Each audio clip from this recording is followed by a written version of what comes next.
Bom dia a todos, graça e paz do Senhor Jesus seja com todos nós. Uma ótima quarta-feira para todos. Hoje é dia 23 de novembro de 2022. Seja muito bem-vindo ao nosso devocional de hoje. E caminhando aí, a passos largos para a conclusão de mais um livro, desta vez o livro das Crônicas. E aí nós vamos hoje falar dos capítulos 29 até o capítulo 31, 29, 30 e 31. E o tema do devocional de hoje é o Rei Exemplar. É claro que aqui existe sempre uma jogada aí com o próprio Senhor Jesus, Existe uma menção indireta ao próprio Senhor Jesus, que é de fato o nosso Rei Exemplar. Mas também temos aqui um bom exemplo, uma inspiração para todos nós, que é Ezequias. Depois de tanto rei e de tanto momento difícil de pessoas que mostraram ali o seu afastamento de Deus, desta vez nós vamos ver então uma pessoa que vai ser um exemplo para todos nós, que é exatamente o Ezequias. Deixa-me ler, inclusive, um texto aqui que vai dar base aí para a nossa conversa, que é 2 Crônicas, Segundo Crônicas, capítulo 31, do versículo 20 até o 21. 2 versículos para a gente poder conversar um pouco sobre Ezequias. Diz assim: foi isso que Ezequias fez em todo o reino de Judá. Ele fez o que era bom e certo, e em tudo foi fiel diante do Senhor, seu Deus. Tudo que ele empreendeu no serviço do templo de Deus e na obediência na obediência à lei e aos mandamentos, ele buscou seu Deus e trabalhou de todo o coração e por isso prosperou. Bom, só para dar uma explicada aqui em quem foi Ezequias, ele foi responsável por uma nova era na nação de Israel, na história de Israel. A história de Israel sofreu uma mudança drástica, especialmente do ponto de vista espiritual. Ezequias, ele é conhecido como um dos reis reformadores.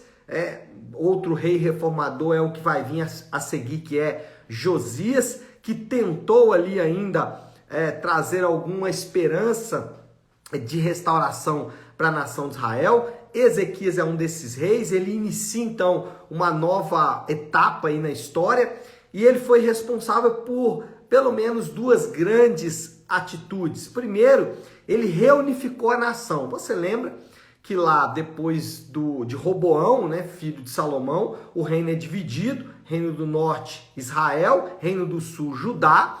Nesse momento aqui, o reino do norte já havia sido destruído pelos assírios, o Império Assírio, que foi o primeiro grande império desse momento imperial, A gente tem ali grandes impérios como o Império Babilônico, grego, os mais conhecidos, depois o Império Romano, mas antes nós temos esse Império Assírio. O Império Assírio já havia destruído completamente o Reino do Norte, e o que Ezequias faz é pegar ali o remanescente do Reino do Norte e reestruturar a nação. Então, Ezequias é o primeiro a conseguir unir Judá e Israel depois da divisão lá de Roboão. Além disso, ele restaurou o templo totalmente, reabriu o templo, trouxe de volta os sacerdotes, os levitas, para reunificar, restabelecer o culto. E além disso, atrelado aí à questão do templo,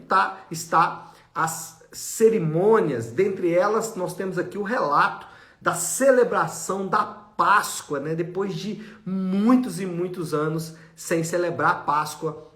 E essa Páscoa é celebrada aí muito por causa da intervenção de Ezequias, no sentido de restaurar todos esses momentos da nação de Israel, ali agora novamente um reino mais ou menos unido, não porque não conseguiu unir as pessoas, mas é porque o Reino do Norte realmente já estava completamente destruído. Bom, nesse caso, então, Ezequias é um bom exemplo. Mas um bom exemplo de quê? Primeiro, de fidelidade ao Senhor. Ezequias, como o texto mesmo disse aqui, o versículo que lemos, fala que ele foi, capítulo 31 tá aqui, ó, que ele fez o que é bom e em tudo foi fiel diante do Senhor, o seu Deus. Então, ele é esse exemplo de fidelidade ao Senhor. Ele foi exemplar nesta fidelidade. E aí nos lembra de Jesus. Jesus também foi fiel a Deus em todas as coisas. A Bíblia assim nos mostra. Agora, uma pergunta que surge é: o que é ser fiel ao Senhor? O que significa essa fidelidade ao Senhor? É bom lembrar que a palavra fidelidade e a palavra fé, elas têm o mesmo significado ou a mesma raiz. Ambas representam essa confiança, ambos representam o que o Novo Testamento vai ensinar bastante, né? De confiar na suficiência da obra de Cristo para nossa salvação. Então, o que Ezequias fez e serve de exemplo para mim e para você foi confiar em Deus, de que Deus de fato era suficiente para ele e para a nação. Um exemplo ou uma analogia que a gente pode dar, ou que a gente pode usar nesse caso, é o exemplo do marido e da esposa. Por exemplo, o marido pode dizer: eu confio na minha esposa. Mas quando ele fala eu confio na minha esposa, ele está dizendo que ele vai confiar que ela não vai trair ele, que ela vai falar sempre a verdade e que ela vai ser uma boa esposa. Então isso é confiança. Agora, outra coisa é ele dizer: a minha esposa vai saciar toda a minha necessidade de uma companheira. Percebe como que as coisas são diferentes? Quando a Bíblia fala sobre fidelidade ao Senhor, ela está dizendo de alguém que olha para o Senhor e diz: olha, Deus ele é suficiente para a minha própria vida. E é exatamente isso que Ezequias era. Deus para ele era suficiente, saciava todas as suas necessidades.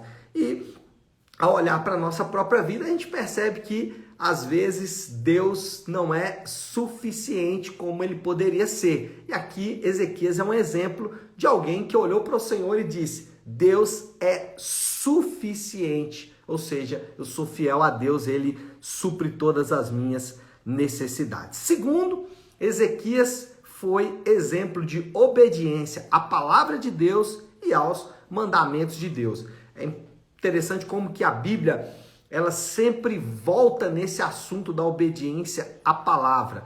No caso de Ezequias, a palavra tornou-se o padrão de conduta para tudo que ele ia fazer. Lembrando aqui que o cronista está escrevendo depois do exílio babilônico, né, que o cronista está escrevendo ali no segundo momento da história de Israel. Isso servia como um lembrete de que eles precisariam voltar para as escrituras para obedecer a palavra de Deus.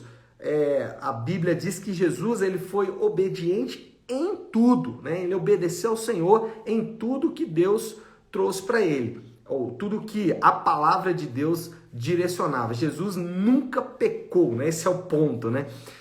Quando a gente fala de obedecer, é sempre bom lembrar que obedecer sempre traz os melhores resultados. Agora, vamos pensar de maneira muito objetiva. A gente sabe que obedecer a palavra de Deus, mesmo a gente sabendo que obedecer sempre traz os melhores resultados, Jesus foi obediente em tudo, temos bons exemplos de obediência na Bíblia, mas nós sabemos o quanto é difícil às vezes obedecer. Por quê? Porque somos desafiados pela palavra a deixar a nossa carne, a deixar os nossos próprios desejos e pensamentos. E isso, por muitas vezes, vai desafiar a lógica, a razão e vai desafiar o nosso próprio coração.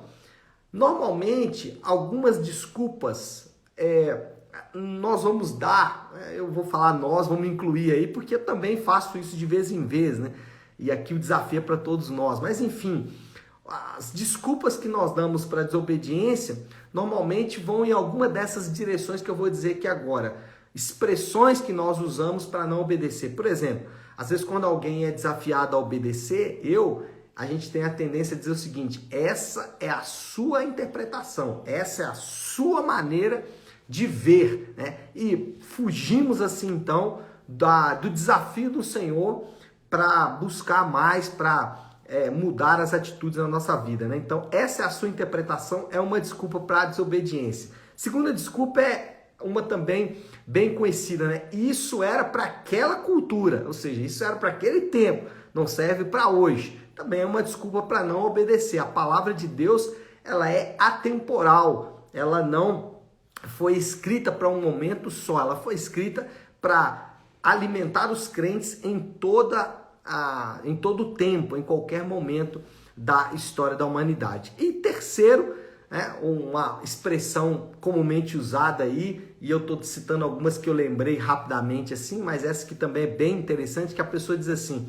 não, Deus quer a minha felicidade. Quando é desafiado, por exemplo, a abrir mão de alguma coisa, fala, não, mas Deus quer a minha felicidade.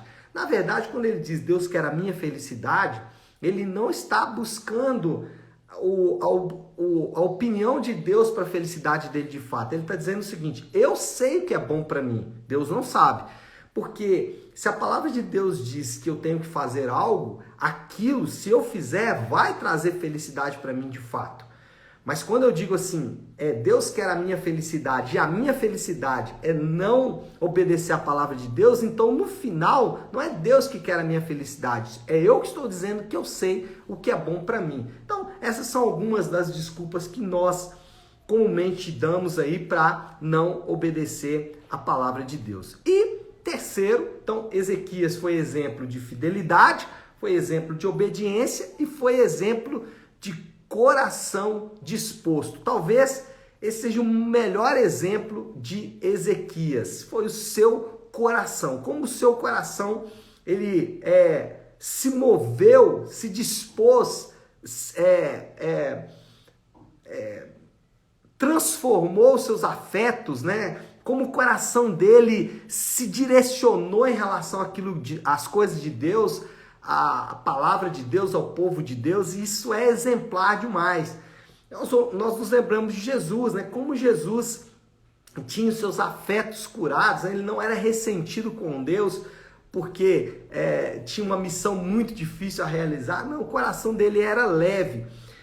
E coração duro na Bíblia não é incomum. Nós temos exemplos e ensinos na Bíblia sobre coração duro. Normalmente, coração duro é sinal de pelo menos 3 coisas. Por exemplo, coração duro é sinal de pecado.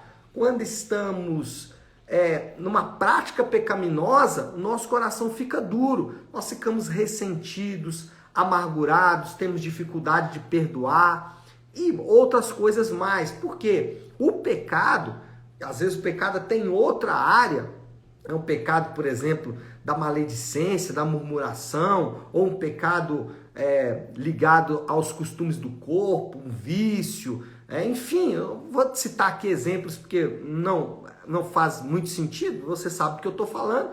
Esses pecados deixam o coração do homem duro, mas além disso, outro sinal de um coração duro é apatia espiritual. Quer saber se o seu coração está duro? É quando você está apático espiritualmente. Você até ora, mas você ora de maneira fria, sem fervor. Você lê a palavra de Deus sem fervor, sem aquela coisa xoxa.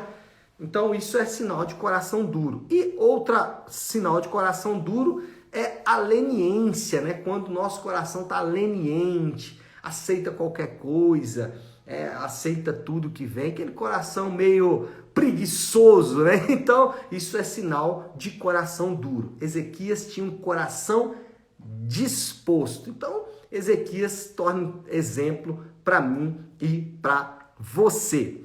Bom, acho que a gente já pode caminhar aí para a conclusão. Ezequias era um exemplo e a moral da história é que Ezequias serve de inspiração para todos os crentes pela forma como tratou de sua vida de devoção e do discipulado de outros israelitas. Ezequias é esse exemplo de alguém com coração, com a vida com a sua vida devocional, com a sua vida de devoção e com o seu cuidado com os outros israelitas. Ele se torna então inspiração para mim e para você. E essa é a moral da história, olhar para Ezequias e ver realmente alguém que inspira, que faz com que o nosso coração se alegre e se motive a fazer o mesmo. Bom, desafio do Léo para esta quarta-feira. Qual é a aplicação que nós podemos pegar aí do nosso querido irmão Ezequias, eu acho que é realmente esse coração disposto, né? Que o nosso coração possa se encher de amor pelo Senhor, de amor por sua palavra, de amor por outros irmãos, de amor pelas coisas do Senhor, assim como Ezequias, né? Ezequias é essa inspiração de alguém que tem um coração disposto, que o nosso coração experimente hoje essa disposição de abraçar as coisas do Senhor, abraçar o ministério, abraçar as missões, abraçar o evangelismo, abraçar o discipulado, a comunhão, enfim, que o nosso coração se torne então disposto. Esse é o nosso desafio para esta quarta-feira. Tá certo, meu povo? Vamos orar? Vamos colocar tudo isso aí diante de Deus? Se você puder, então, pare aí um instante aquilo que você está fazendo e vamos juntos buscar a Deus em oração. Querido Deus, Pai de amor e graça, diante do Senhor que nós estamos para reconhecer que o nosso coração, que o nosso fervor, que a nossa obediência, que a nossa fidelidade ao Senhor, ela é fraca. Reconhecemos que isso acontece por culpa, Senhor Deus, do pecado, mas também pela nossa pouca vontade de ver as coisas mudarem.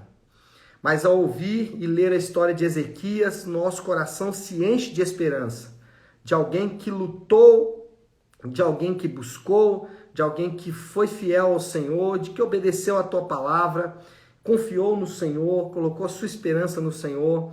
E, de fato, Pai, isso enche o nosso coração e pedimos que, da mesma forma como o Senhor se derramou no coração de Ezequias, que o Senhor possa derramar também no nosso coração, nos avivando, nos enchendo e nos trazendo de volta à tua presença. Senhor, nós pedimos que a tua boa mão esteja sobre a nossa vida nesse dia. É assim que oramos e o fazemos em nome de Jesus.